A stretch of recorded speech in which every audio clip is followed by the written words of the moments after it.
Bien-aimés dans le Seigneur, bonjour. Aujourd'hui, je voudrais partager une petite exhortation, une exhortation en particulier qui s'adresse à chacune des personnes qui est connectée sur cette plateforme. Aujourd'hui, je voudrais parler de l'importance de la communion avec Dieu, de l'importance de la communion avec le Saint-Esprit. Bien-aimé, il y a une question que je voudrais te poser aujourd'hui, c'est quelle est ta connexion avec Dieu? Quelle est ta communion avec Dieu? Est-ce que tu entends Dieu te parler? Est-ce que Dieu te parle personnellement? Quelle est la profondeur de ta relation avec Dieu? Aujourd'hui, il y a énormément de personnes qui parlent, qui prêchent sur tous les sujets, qui partagent. Il y a des multitudes de pasteurs, de prophètes, d'hommes de Dieu, de coachs. Il y a toutes sortes maintenant de voix qui s'élèvent dans notre génération pour parler, pour enseigner dans tous les domaines, dans le couple, dans les relations, sur tous les sujets. Et aujourd'hui, j'ai à cœur de t'interpeller, bien-aimé. Et quelquefois, tu vas entendre des messages de deux personnes qui disent avoir entendu Dieu par rapport à ce message et qui vont te le partager. Et quelquefois, ces messages se contredisent totalement. Quelquefois, ces messages vont presque à l'encontre même de la parole de Dieu. Et je voudrais attirer ton attention aujourd'hui, bien-aimé. Je voudrais faire appel à ta vigilance, bien-aimé. Je voudrais t'encourager à développer ton intimité avec le Saint-Esprit. Aucun homme sur la terre, qu'il soit coach, qu'il soit prophète, qu'il soit n'importe quoi, quel que soit son appel, quel que soit qui il est, aucun homme ne tient ta destinée entre ses mains. La Bible dit que nos destinées se trouvent entre les mains de Dieu. Ce n'est pas entre les mains des hommes. C'est vrai, nous avons besoin de ces personnes. Ces personnes sont établies sur le corps de Christ pour conduire le corps de Christ dans une direction, pour encourager, pour consoler, pour relever, pour faire le ministère que Dieu leur donne. Mais je t'en supplie, bien-aimé, apprends à développer ta relation avec Dieu parce que c'est pas tous les messages que tu entends qui sont forcément applicables à ta vie à un instant T. Je t'encourage là-dessus. J'entendais récemment des messages d'une personne qui disait « Mais si ton conjoint en fait te prend la tête et ne t'aide pas à être en paix, alors il faut le quitter. » Bien-aimé, il y a des choses que la parole de Dieu nous dit et il faut faire très attention. À certaines personnes, Dieu va te dire persévère dans ton mariage parce qu'il y a de l'espoir. Malgré les souffrances que tu traverses, malgré les difficultés que tu traverses, il y a de l'espoir, il y a un avenir. J'ai un projet pour toi. À d'autres personnes, Dieu va leur dire quitte, sors de là, sépare-toi pour un moment. Donc le message n'est pas toujours unique pour toutes les situations. Il y a tellement de cas, tellement de ramifications, tellement de causes différentes, tellement de... Voilà quoi, chacun a ses destinées. Chacun de nous a une destination précise que Dieu nous a donnée, une destinée, quelque chose qu'il veut faire avec nous. Et bien aimé, ce qui s'applique aux autres ne s'applique pas forcément, pas nécessairement à toi à un moment donné. C'est pour ça que je t'encourage. La seule personne qui connaît les profondeurs de ton être, les détails de chaque situation et qui est capable et de te conduire avec précision, c'est le Saint-Esprit. Je ne te demande pas de ne pas écouter les gens, mais je dis fais attention et développe ta relation avec le Saint-Esprit pour avoir du discernement. Une personne peut te dire, oui, moi j'ai fait telle semence, j'ai fait ci, j'ai fait ça, j'ai fait ci, j'ai fait ça, et ça a marché pour moi. Toi, tu fais la même chose que cette personne et ça ne marche pas. Est-ce que Dieu est faux? Est-ce que Dieu est méchant? Non. Mais à cette personne, Dieu lui a donné une instruction précise et toi, tu n'as rien reçu. Toi, tu fais quelque chose alors que Dieu ne t'a pas parlé par rapport à ça. Voilà. Les instructions ne sont pas toujours pareilles pour tout le monde. Je t'encourage, mon bien-aimé, développe ta communion personnelle avec Dieu. Développe ton intimité personnelle avec Dieu. Dieu veut te parler. Dieu veut se connecter à toi.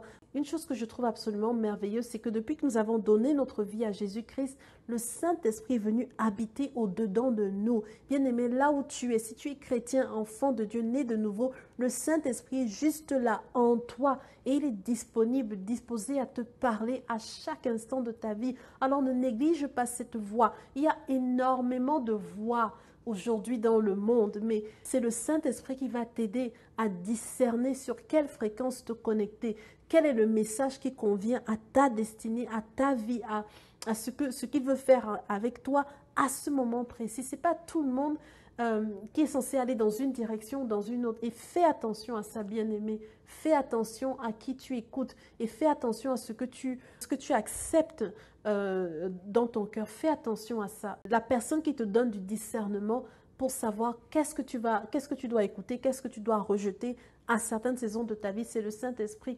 On ne fait pas forcément tout. Tu vas rencontrer une personne qui te dit non, c'est pas la peine de lutter pour la restauration de ton mariage, laisse tomber cet homme, il est infidèle, il ne changera jamais. Et tu rencontreras une autre personne qui te dira non, persévère, Dieu peut changer ton couple, etc.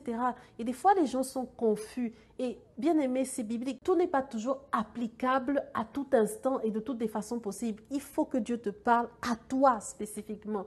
Je prends un exemple qui est dans la Bible. C'est l'exemple de Isaac et de Jacob, père et fils. Les deux passent par une situation similaire qui s'appelle la famine. Donc, pendant ce moment de la famine, Isaac se prépare à descendre en Égypte. C'est dans Genèse 26. Et Dieu lui dit, ne descends pas en Égypte, reste en Canaan, je vais te bénir là. Amen. Isaac obéit à Dieu, il reste là et Dieu le fait prospérer dans cette ville. Il est au milieu de la famine, hein, c'est-à-dire au milieu de la souffrance, du manque, de la sécheresse, de tout ce que tu veux, bien-aimé. C'est-à-dire que c'est dur pour lui, c'est pas évident. Et Dieu lui dit non, reste là, c'est là que je vais te bénir. Et il y a une autre personne, Jacob, son fils. Jacob, son fils, se retrouve dans une situation similaire. Il passe par la famine, c'est dur, c'est compliqué. Et en même temps, Dieu a suscité Joseph, le fils de Jacob, qui est devenu gouverneur d'Égypte. Et Joseph, dès qu'il se rend compte que son père est encore vivant, décide de l'inviter, lui et ses frères, à venir s'installer en Égypte. Et là, dans cette situation, alors que Jacob est en train de douter, de se dire « Ah, je pars pas et tout », Dieu lui parle et Dieu lui dit « Écoute, ne crains pas de descendre en Égypte. » Et là, Dieu lui parle et lui explique qu'à un moment donné, il les fera tous revenir. Voilà deux situations.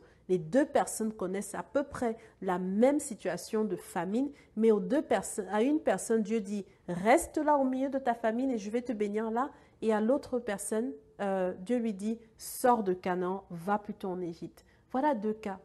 Donc, faites attention. Ce que je veux vraiment souligner, c'est que dans chaque cas, Dieu leur a parlé spécifiquement. Par exemple, à Isaac, alors qu'il se préparait à aller en Égypte, à utiliser une solution humaine pour résoudre son problème, Dieu lui a dit non, non, non, non, j'ai un autre projet pour toi. Et à Jacob, alors qu'il avait décidé de s'installer à Canaan, coûte que vaille, et de rester là, Dieu lui a dit non, ne crains pas de descendre en Égypte. Voilà deux situations similaires, mais deux instructions différentes de Dieu. Voilà pourquoi, bien-aimé, aujourd'hui, je voudrais te parler.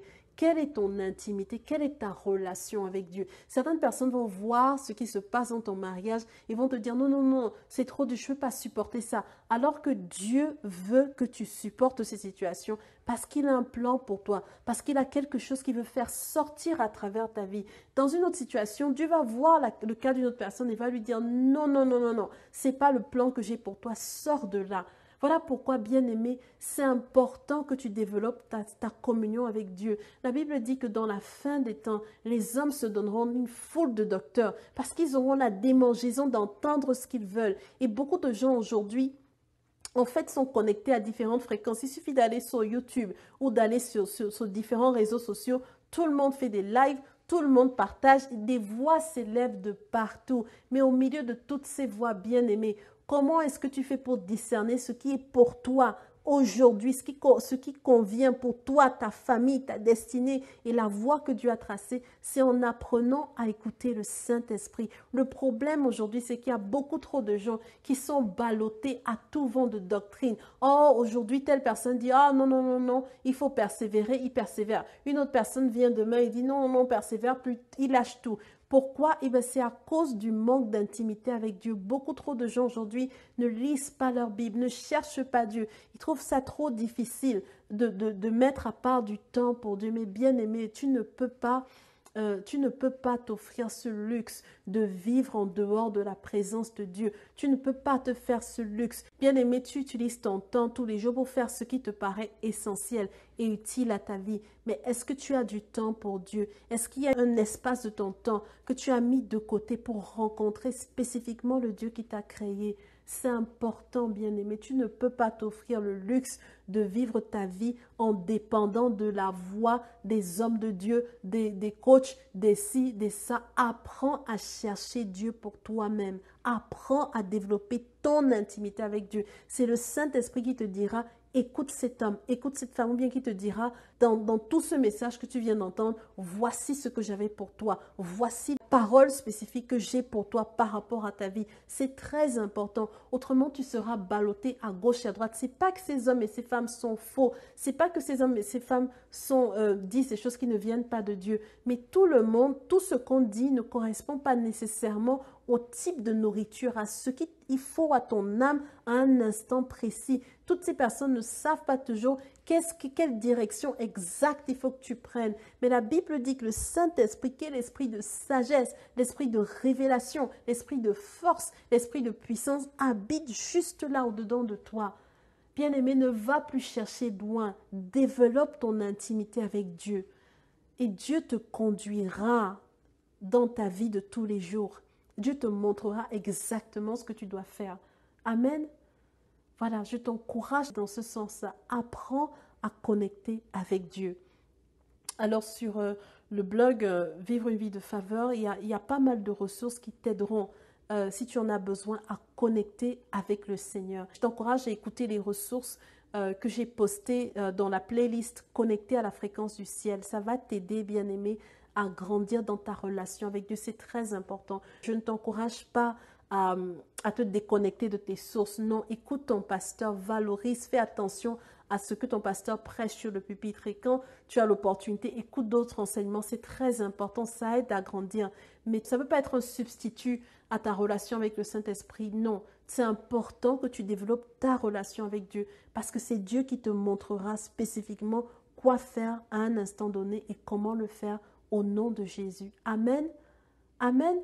Voilà, je vais m'arrêter là pour aujourd'hui et beaucoup de courage, quelle que soit la situation que tu traverses. Je veux te dire que le Saint-Esprit a une solution pour toi. Le Saint-Esprit a une parole pour toi. Connecte-toi à sa fréquence et tu ne seras jamais déçu d'avoir pris le temps de le consulter. Amen.